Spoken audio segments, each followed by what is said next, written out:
Hey, what's up everyone? Welcome back to the channel. I'm Dave. This is Quarter Flips. If you haven't been here before, I buy things at like thrift stores and garage sales and sometimes storage units and things like that, and then I resell them online for money. I think of it as treasure hunting, and I have a lot of fun doing it. And hopefully you'll have some fun watching these videos and you'll want to hit that subscribe button. Okay, so here's the thing. I saw my dad recently and he gave me, well, let me show you. He gave me these two boxes of sports cards. This one says it's hockey. This one is mixed football, basketball, and baseball. I don't know anything about sports cards. Honestly, I don't know much about sports. It's not really totally in my wheelhouse. So, I gotta figure out what to do with these because I don't want to just get rid of them, you know? It was nice of him to find these and to think of me. So, it just so happened that a friend reached out and asked me about cards, asked if I ever ran into any, and I just happened to have these. So I said, let's meet up and I'll show you the cards. You can tell me what you think. So that's what we did. My friend is Kevin. I'll introduce him in a minute. And as soon as I get done talking about the cards, I'm going to show all of my recent sales for the last week or so. Things have really slowed down. I know this has happened for a lot of other resellers too. We're very close to Christmas. People are probably not buying stuff thinking it won't arrive in time. And for me, a lot of what I sell is stuff that people buy for themselves. And historically, I tend to get a little uptick right after Christmas when they're spending Christmas money. So hopefully things will go back up. But I've got a few sales to show. So I'll come back. I'll show some here in front of the camera, show some on the table. But first, before we do that, let's go take a look at these cards with Kevin. All right, we've come to a new spot here in Shoreline called Black Coffee, and I'm going with a chai today to see how this is. And look who it is, it's Kevin Zelko. Hello. So Kevin is gonna take a look at these cards that I got, because I don't know a thing about them. And I see you've already gotten into the hockey cards. I have. Okay, so hold on, I'm gonna get situated here and sit down and we're gonna take a look at these. So, I got these cards from my dad when I was up in Bellingham, making the video about going to garage sales and thrift stores with my parents. And I don't know a thing about them. So you're into the hockey cards. And you just said you remember opening these up? Yeah, definitely. Getting lots of packs at the local drugstore or Hy-Vee in Kansas, and would just open these up. What years are these? These are like 89, 90. Okay, that was long before I met you. Yep, 89, 90. And so have you been doing this your whole life? When I got into politics, I took a lot of time off sports card collecting. But I collected cards since I was a young kid. My brothers gave me their 1970s baseball cards. It was pretty fun. Built a really big collection, had a very valuable Michael Jordan card, a couple other valuable cards. Sold it all and went to travel Europe when I graduated high school. Okay. And that's a lot. So then this is before you even got into music or any of the ways that I would know you. So then when I went traveling, I kind of stopped collecting baseball cards and got into politics and punk rock, and that's where I met Dave. I met wonderful musicians from Seattle, even though I was in Kansas City, by booking shows. So got kind of in that world and left all this old world behind. Well, I think it's funny. So you got into politics and punk rock simultaneously. Did you run for something, or do you just see getting into punk rock as getting into politics? Yeah, I mean, I think in punk there's such this part that the politics is the personal. Like our personal politics are gonna be influenced by the outside politic world. Right. And that's how that happened. So I became very into politics, and any distraction from politics is wasting time, is how that outlook took over in my brain. Oh. And so I got out of sports and you let your cards go. I sold my cards, which went traveling on the money. And at the time, was it good money? Yeah, and I mean, I definitely wish I still had that Michael Jordan rookie card. I sold it for about $2 to $3 grand. What's it worth today? Today it could be anywhere from 20 to 150 grand, depending on the condition of the card. But that's not how life works. Hey, you got money at the time, and that money bought an experience you probably couldn't replace. Totally. All right. And you don't live life that way. If I try to think about the things that I had in my hand that slipped through my hands in the past, it would drive me crazy. I don't think it's a good way to go. Every once in a while, it bounces back. I recently opened up I knew I had a valuable basketball card because I maybe bought some cards again about 10 years ago, and that's when I kind of started getting back into this a little bit. And I bought some packs, and I got a LeBron James rookie, and of course we all know that name, and so I hadn't looked it up since back then, its value. Back then it was worth like $30. I also know that with the current conditions of the world, collectibles have become very valuable because cash is losing its value, and so more people are buying collectibles to kind of carry that over. And so I looked it up, and it's about like $1,500 to $2,000. Oh. So every once in a while it'll come back to you and give you that, like, hey, I lost it and found it thing. It's an ebb and flow kind of thing. It does. But yeah, so I got back into cards about 10 years ago and started buying a little bit here, a little bit there. And then recently I have a little more expendable income to go waste money on baseball cards. What, and so it was something good to do during the pandemic also? It has been really fun. So a good time, and I mostly collect baseball, like rookie cards when they're in the minor leagues, and I try to buy them when they're like in the $70 range. Like that Bellingham Ken Griffey card? You got that one? Cool. What's that thing worth? I don't know that one. That one I don't. I'm from Bellingham, so I remember that was always a big claim to fame for people. It's like, right. There's a Bellingham card with it. Minor league cards, yeah. But so now the major companies make those cards and put them in packs, and they come autographed and numbered. I mean, it's completely like gambling. You're totally like you'll pay like $200 for a box of baseball cards now, and you'll get one autographed card in that box. And when it first comes out, it could be worth $200 now. Pre-pandemic, that was worth $70. Now those cards are worth $200 before the guys even played a Major League Baseball game. And it'll go up. They're up to $1,000 before they've even played in some cases if they're a high enough prospect. So this is like Bitcoin level speculation. It is that crazy, and so I did not know. And it's a lot of fun, but it is addictive, and it is very much gambling. And then once the player comes in, if they do well, it only amplifies and amplifies and amplifies. I bought one for $70, an Aaron Judge card. And then recently, or not, about 2 years ago, sold it for about like $500-600. So that's the kind of range that I normally kind of was playing in. But I mean, and I relate, because I know nothing about sports and sports cards, right. And that's why we're here. Yep. But I relate this to vinyl records, right? Totally. It sounds like almost the exact same game, except that autographed doesn't really come into play as much. It's more just like colored vinyl pressings. Or test presses. Sometimes they're numbered, right? Hand numbered. Yeah, for sure. And that's similar to the baseball cards, what they do. So they number them with different colored inks. So like you'll get one that's signed in black ink, and there's 1,000 of them. I had no idea. You'll get one that's signed in gold ink, and it'll be one of one. Oh, they stole our idea. Oh, they're so evil. And so that's how sport cards has kind of worked. They're very overinflated right now. There's no way it can keep up, but it's certainly fun to jump in it and see, and having hockey back in Seattle is a lot of fun too. So that was. Oh, that's kind of cool. It was kind of cool that I was able to say, hey, I got some hockey cards, and you actually knew something about it. I know a little. Hockey's probably the sport that I know least about of the major 6 sports. But it's a lot of fun to look through, and I definitely remember opening up these cards. The card you'd be looking for from this is the Eric Lindros card. Oh. Or there's a couple Russians like Sergei Fedorov. Wait, so what you say, these are 89 and 90? Yep. So just by opening this box right now and knowing what years they are, you know what cards I should be looking for. I can kind of remember which ones. I might be a little off on the year by a year or two, but those are the names that you'd be looking for. Yeah. Well, why don't we go through these cards? Why don't we look through them? You can tell me about them, and then we'll come back on video and we'll see if we found anything cool in here. That sounds good. Oh, awesome! Thanks, man. All right, so we've been through both of these boxes now. This was all. What was in here?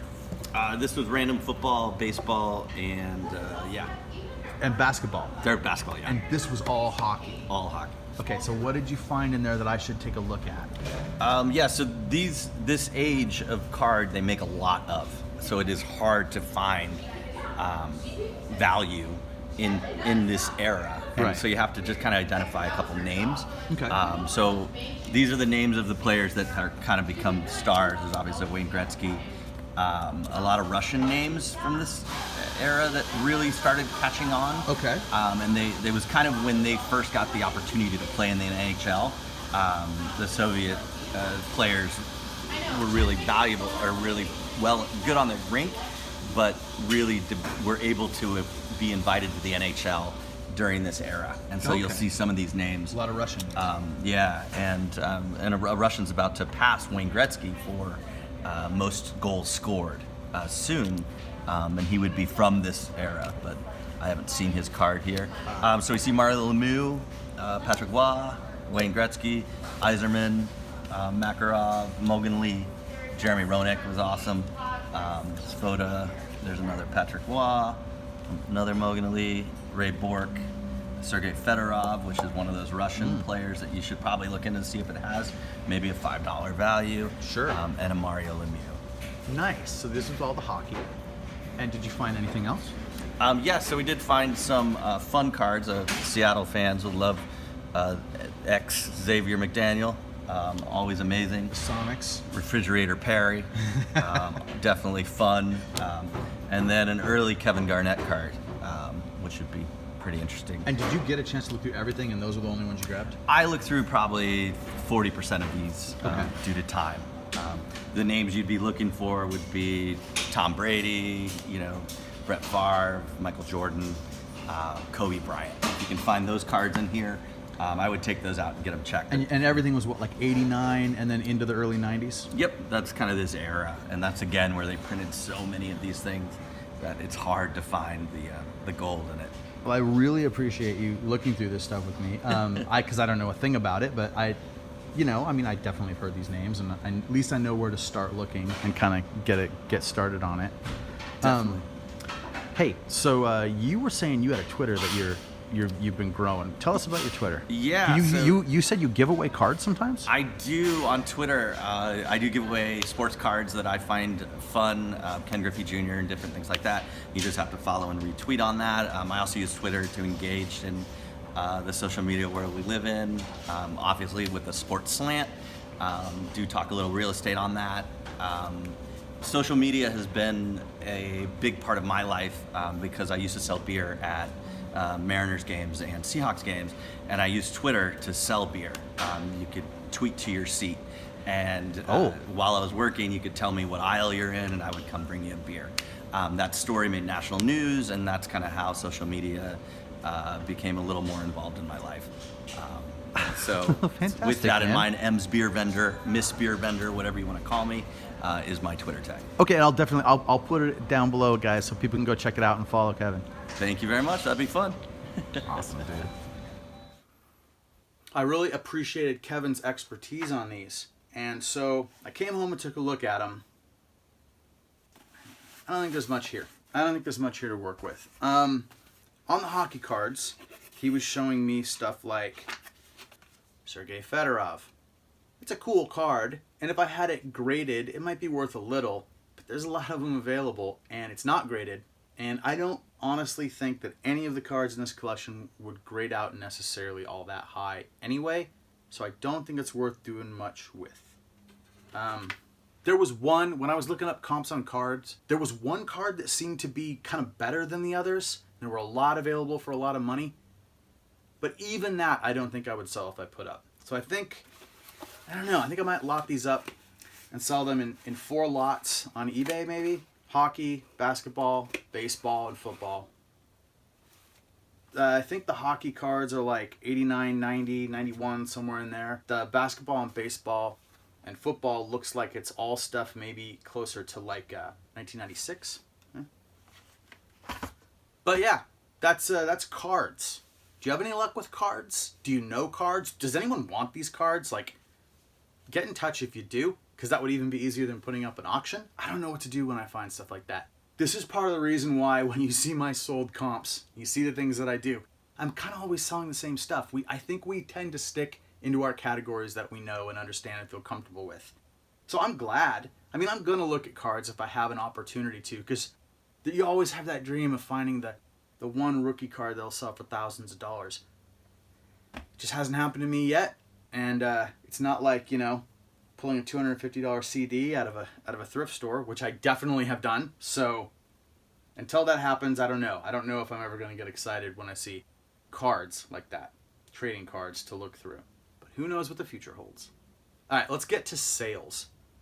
I always look over here when I'm done talking because this is where my stuff is sitting that I'm going to show you. But every time I'm editing, I'm like, why do you keep looking over there? It doesn't help with the edit. So anyway, real pro stuff going on here. First up, on Discogs, I've got this Swans, The Great Annihilator CD. This one went for $9.99 plus shipping. Thinking about making some sales videos about Discogs specifically, about how to get started on there and how to list stuff. Would anyone be interested in that? Okay, over on eBay, I've got this book, A Walk in the Woods by Bill Bryson. It's the first edition hardcover. Bill Bryson is a good author. He's known for this book. He's also known for another book that I like a bit more than this called A Brief History of Nearly Everything. I would definitely recommend that book. But he's a good writer. He can make simple things seem interesting. And since I'm a guy who likes to stand in front of a camera and talk about the dumb things I sell, that's appealing to me. This one went for $11.99, shipping included. DVDs. Footlight Parade, $7.99. Gargoyles, the complete first season, 2-disc set, $9.99, shipping included. Judgment Night. Yeah, that 90s movie with the killer soundtrack with the rock bands and rap bands getting together to make combined songs, I believe. I don't know. I remember when this came out, it seemed like people were more excited with the soundtrack than they were with the movie itself. Judgment Night, it's in one of these snap case covers, which people seem to like. You always note it when you sell a DVD in a snap case. I don't know if it drives sales, but they tend to sell. $9.99, shipping included. And then the best recent DVD sale is The Small Miracle, the heartwarming story of a boy's love for St. Francis of Assisi. So I got this at a St. Vincent de Paul store on my coastal thrift trip that I just took a little while ago. It was, I think, $2. I sold it for $39.99. And no barcode. This kind of comes off as one of those DVDs that you'll see in a thrift store where sometimes they have religious DVDs mixed in. It's almost like they're taking the opportunity to put some proselytizing in there with the DVDs if you're going to be looking anyway. I see these at different thrift stores. I see it a lot at Deseret Industries near me. There's a lot of Mormon DVDs mixed in there too. That's fine. I'm not making a judgment call on it. They can do whatever they like, but I know I've passed this one up before and it was a mistake. Part of the reason is it did not have a barcode and I couldn't actually find decent sold comps on it. The first time I looked for it. The second time, there was a pretty decent sold comp and none other available. So I thought, you know what? I'm going to put it up for like double what I think it should go for. And I put it up for $39.99 and it sold fast. So, The Small Miracle, no barcode, Ignatius Press, copyright 1997, Golden Books Entertainment. Be on the lookout for that one. Okay, so let's go down to the table and look at the other stuff that I've already shipped out. CDs on Discogs. Dead Kennedys Frankenchrist on Alternative Tentacles, $5.99 plus shipping. And The Queen of the Damned, the Score album. This was put together partially by the singer from Korn. It's a little bit sought after. This one's actually in kind of rough shape. It would be worth more if it was a little better. $12.99 plus shipping on that one. Stephen Sondheim, Pacific Overtures, $5.99 plus shipping. And Pig Destroyer, 38 counts of battery, $7.99 plus shipping. Sold some more miniatures on eBay. This is a Warhammer 40k Time Lord, or it's also known as Star Raven. It had a couple different names. $14.99 plus shipping on that one. This is Katara, a Ral Partha AD&D miniature. $19.99 plus shipping on that one. And by Ral Partha, I've got another Lord Soth. This is the Lord Soth on foot miniature. He also came in a set where he was mounted on a horse. This is just on foot alone. That went for $39.99 plus shipping. Also sold some music on eBay. Botch Unifying Themes Redux CD, brand new, still sealed in the shrink wrap. Excursion Records backstock. That went for $5.99, shipping included. L7, The Beauty Process, a film by Chris Novoselic. This is bass player from Nirvana, made this documentary about L7. I think I bought it for $7 in an antique mall. In the end, it sold for $21.99, shipping included. And DVDs. Sold another sealed copy of my movie, The Edge of Quarrel. That went for $9.99, shipping included. Zorro the Gay Blade, $12.99. Scarlet Pimpernel, $12.99. And Garth Marenghi's Dark Place, $14.99. This one is PAL. It's Region 2. In the US, it's going to be hard to watch. You're going to have a special player for that. But this thing is so awesome that people will do that. By the way, if you don't know what this is, just look this up. Dark Place, Garth Marenghi. Look it up on YouTube and watch some clips from it. It's out of this world. The Sapphires, $7.99. Mudvayne, Live Dosage 50 in Peoria, $9.99. AKA Girl Skater documentary, $9.99. A sealed copy of one of the best movies ever that will ever be made, Battle Royale. That went for $9.99. You don't get Hunger Games or anything like it without Battle Royale. You probably don't get Fortnite either. Zardoz, $10.99. Shane, the TV series, 3-disc set, $12.99. And Shadow of a Doubt, $14.99. That's it.